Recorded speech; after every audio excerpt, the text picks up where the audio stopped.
오늘 제가 서서 좀 적잖게 당황하셨을 것 같습니다.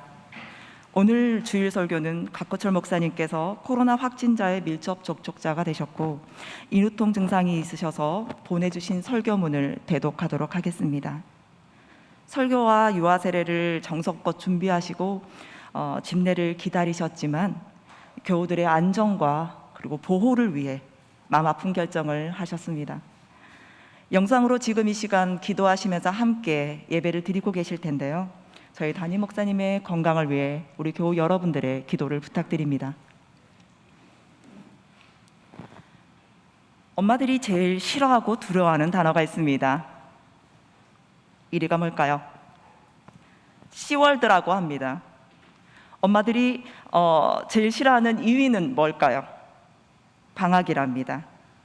엄마들이 주님 오시길 기대하듯 기다리는 게 개학이고 방학이 시작되면 지옥문이 열렸다고 한답니다.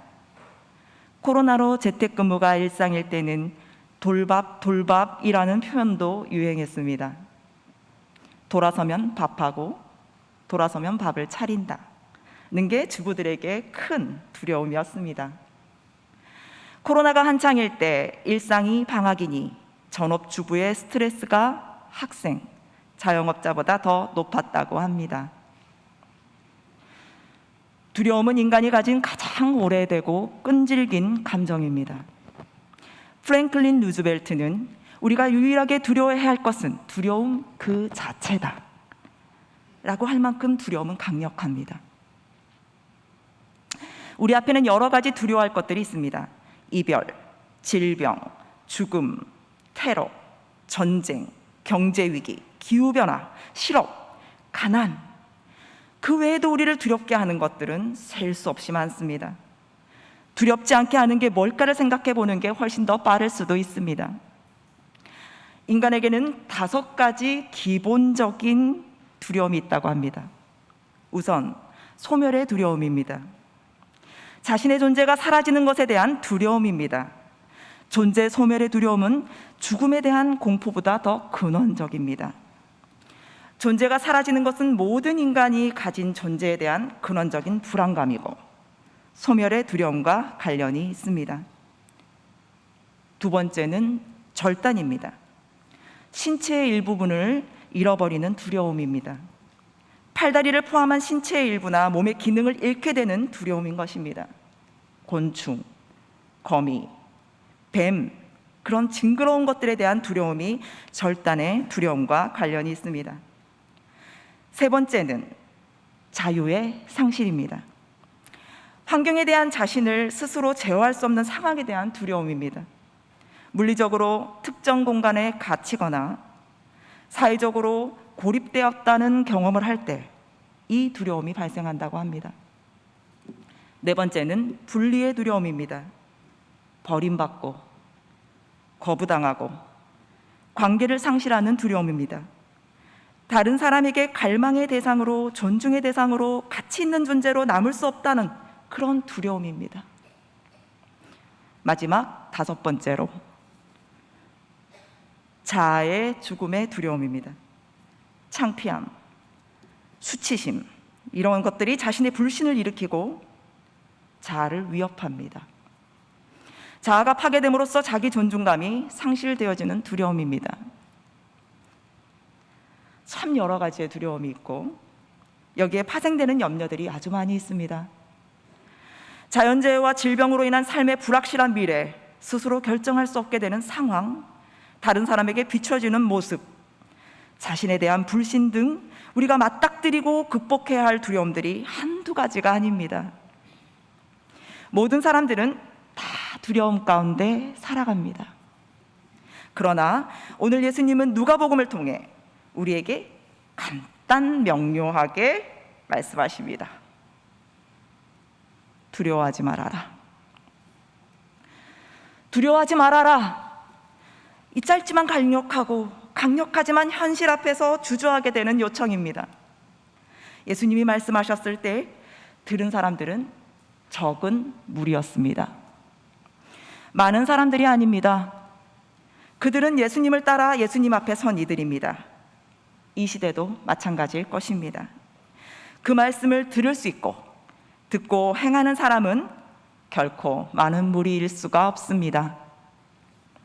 적지만 하나님을 온전히 따르기로 결심하는 이들입니다.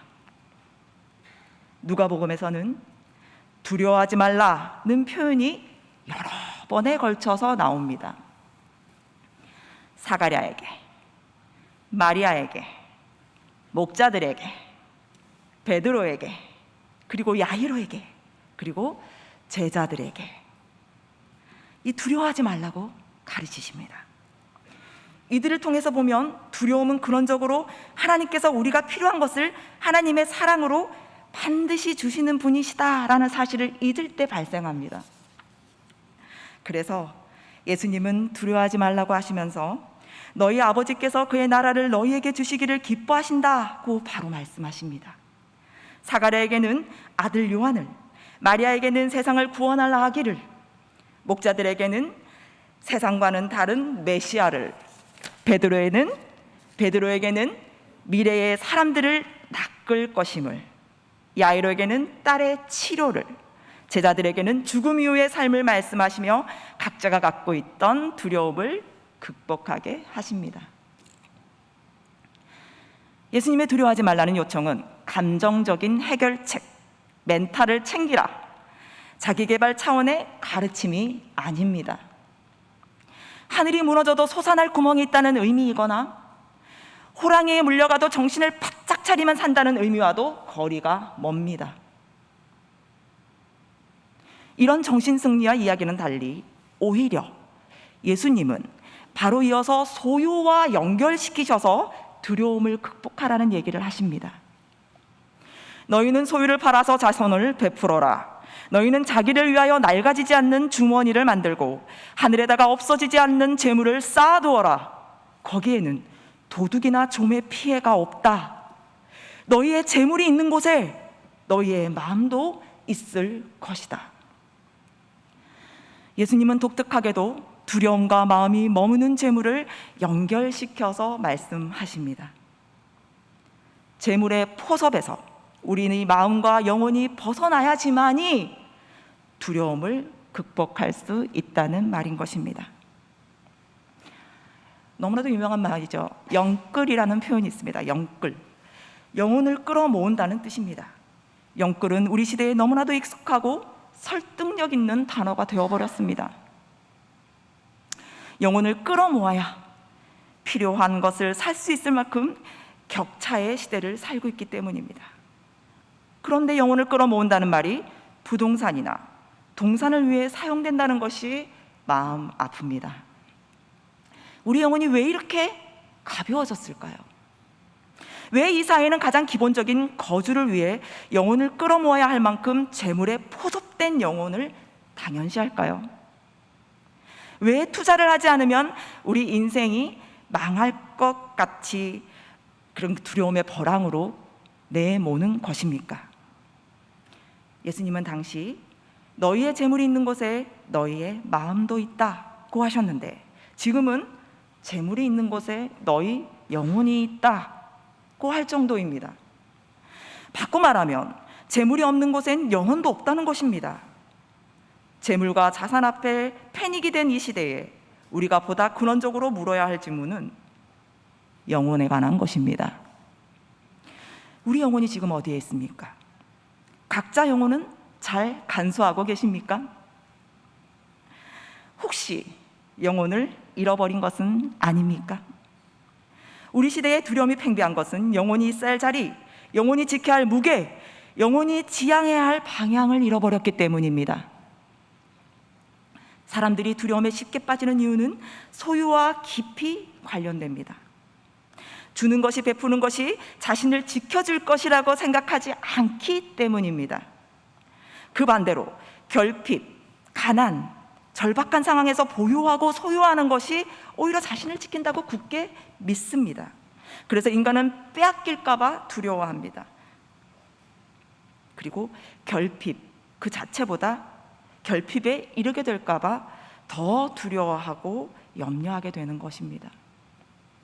그래서 더 가지려고 하고 더 가져도 불안하고 그리고 지난주일 복음서 말씀처럼 곳간을 더 늘려서 쌓아놓을 곳을 더 많이 그 공간을 확보하려고 합니다. 오늘 본문에서 예수님께서는 그런 자세를 꼬집어서 책망하십니다. 낡아지는 주머니, 도둑이나 좀의 피해가 있는 곳에 집착하지 말라고 하십니다. 낡은 주머니는 터지게 될 것이고 심각한 부의 격차는 도둑과 좀벌레를 더 불러들이게 될 것입니다. 다시 말해서 가진 것으로 우리가 당면한 두려움을 해결할 방법은 없다는 것입니다.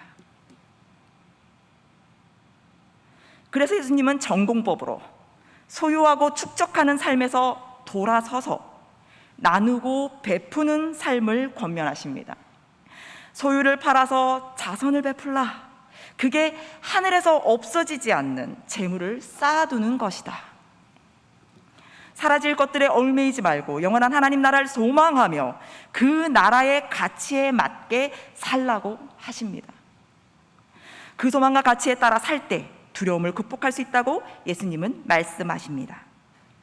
그런데 실상 베풀기가 쉽지 않습니다. 살면서 소유와 소비를 충분히 하기에도 부족하다고 느끼기 때문입니다. 특히 비교하며 소비하는 사회에서 더 그렇습니다. 새로운 음식점들은 독특한 맛을 줄 것 같아서 방문해야만 할 것 같고, 차는 새로운 모델이 나오면 뒤처지는 것 같고, 옷과 집도 새로운 스타일로 바꿔야만 할 것처럼 미디어들은 부추깁니다. 이런 과시 형태의 소비는 예전과도 크게 다르지 않습니다.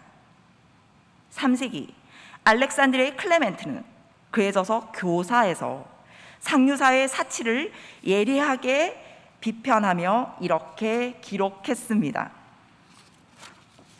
남자들이 요강이나 멋있는 눈꽃 석고 병기를 내놓으며 과시하고, 돈 많은 여자들은 금으로 만든 요강을 보여주며 주책을 부리다니 도대체 어처구니가 없고 우스꽝스러운 노릇입니다. 부자들이란 어마어마한 짓이 아니고는 직성이 풀리지 않은 족속들인가 봅니다.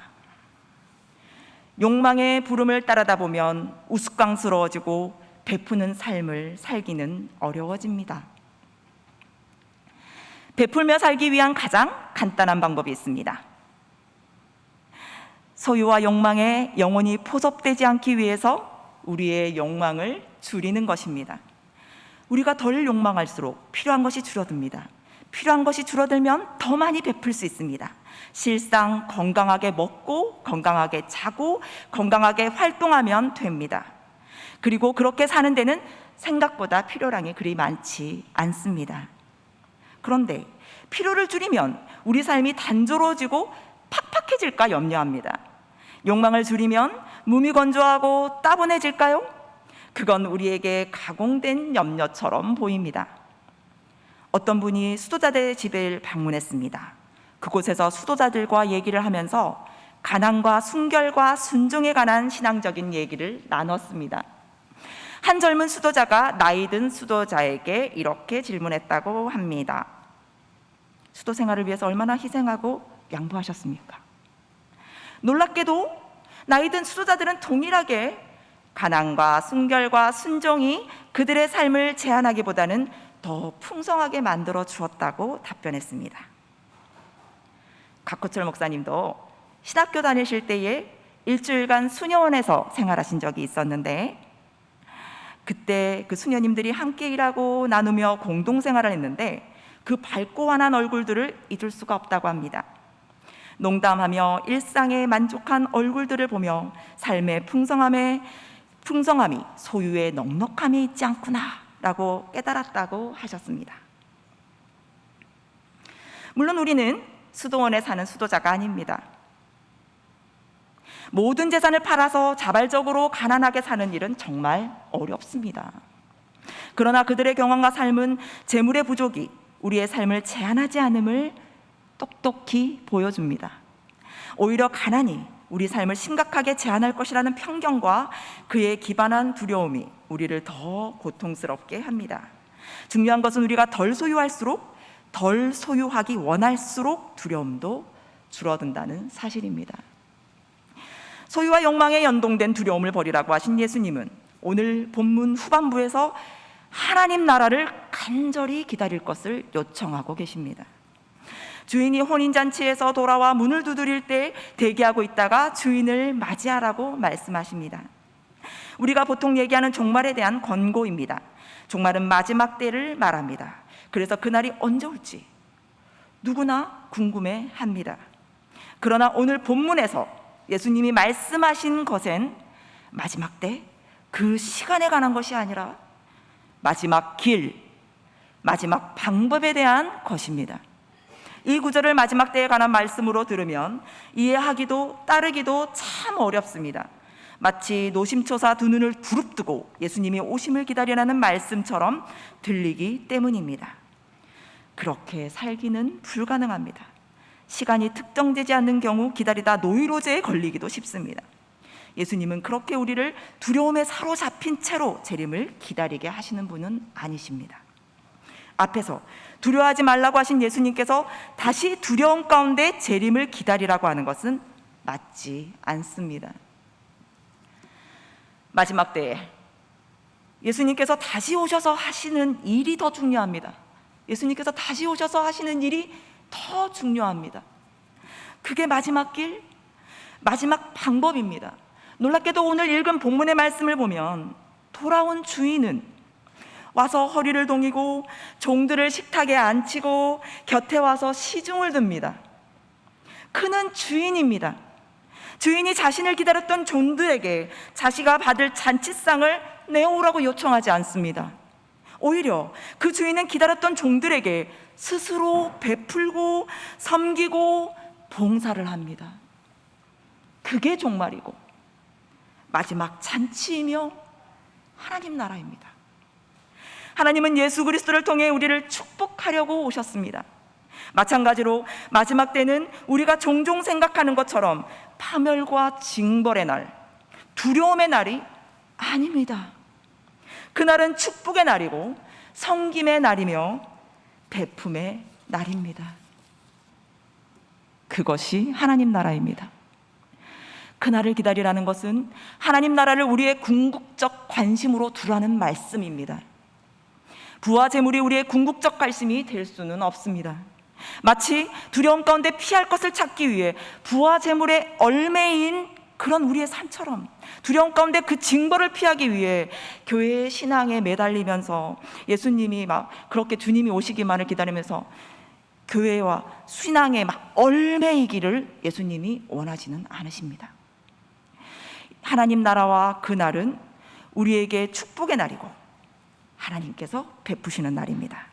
오늘 말씀은 덜 두려워하게 될수록 더 베풀게 되고 그렇게 베푸는 삶은 파멸이 아니라 축복 속에 사는 것임을 확실하게 알려주십니다. 이렇게 살 때 우리는 인자가 예기치 않는 시간에 온다는 약속을 두려움이 아니라 설레는 마음으로 기다릴 수 있습니다. 왜냐하면 그분은 징벌하기 위해서가 아니라 축복하시기 위해서 오시기 때문입니다. 주인이 오는 것을 기다리는 종들처럼 예수님이 오실 것을 미리 준비하고 기다리는 우리의 삶은 어떤 것일까요? 그것은 베품의 삶입니다. 복음은 우리가 가진 것을 나눔으로 하나님의 뜻과 일치된 삶을 살고 하나님이 주시는 선물을 받을 준비가 된다고 말합니다. 어리석은 부자의 삶은 유한한 자신의 미래를 생각하지 않고 무한히 축적하는 삶, 자신을 위해 소비하는 삶이었습니다. 그는 자신에게 주어진 삶에서 예수 그리스도의 오심을 예비하지는 못했습니다. 영혼을 돌볼 여지가 없었기 때문입니다. 눈앞의 재물과 그 소유물의 축적과 과시에 완전히 자신이 매몰되어 있었기 때문입니다. 주님이 오시는 삶을 예비하는 삶, 주님이 오심을 예비하는 삶은 소유물에 예속되지 않고 주님께서 가르치신 대로 베푸는 삶입니다. 그래야 우리는 재물 때문에 끌어내려진 우리의 영혼을 다시 끌어올릴 수 있습니다. 그때 우리는 진정으로 두려움에서 해방되게 될 것입니다. 두려워 말라. 주님께서 우리에게 주신 말씀입니다. 주님이 우리와 함께 하십니다. 우리의 영혼은 주님과의 동행이 필요합니다. 그러기 위해서는 탐욕과 욕망의 마수에서 우리의 영혼을 끌어올려야만 합니다. 나눔과 베품으로 자유로운 영혼의 걸음을 걸어야 합니다. 주님과 동행하는 우리의 영혼, 그 삶엔 두려움이 없고 하나님 나라의 기쁨과 소망이 있습니다. 하나님께서 우리를 온전히 돌보실 그 나라를 소망하며 두려워하지 않는 삶을 살아가시기를 축원합니다. 다 함께 말씀을 생각하시면서 묵상하시겠습니다.